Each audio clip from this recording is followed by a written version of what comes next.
Well, it's a bunch of bullshit. It's time for Bullshit Story Hour. In today's episode, my grandfather and my mother meet the devil. I think it's important to note that I come from a long line of bullshitters, and that's what this series is about.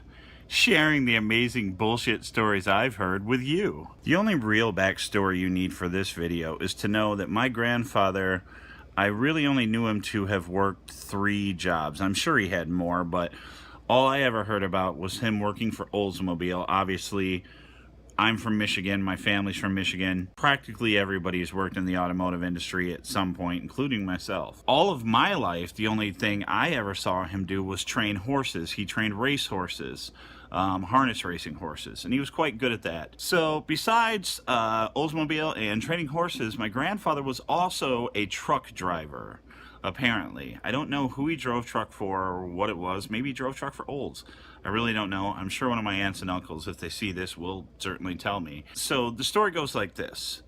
My grandfather was driving through the mountains in Pennsylvania, which if you have ever driven through are some pretty crazy ass mountains. It was winter time. He had my mother with him and she was in the cab of the truck sleeping. There they are driving through these mountains. And all of a sudden, my mother is awoke because the truck is going out of control on the highway. She's flopping around in the back seat and smashes into the wall kind of thing, you know, and wakes up. And when she does, she sees a man sitting in the passenger seat of the truck in a black suit. He is dressed very nicely, she says, immaculate suit. Very clean, very proper, very neat is the way she described him.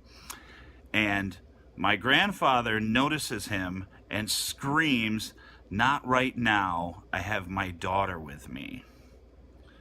Now the moment my grandfather screams this, the truck apparently regains traction and the man in the passenger seat disappears just as mysteriously as he arrived. Now, is this story bullshit? Nobody will ever really know except for my mother, my grandfather, and possibly the devil himself. But it's just too good to not share with you, right? Take it easy, guys.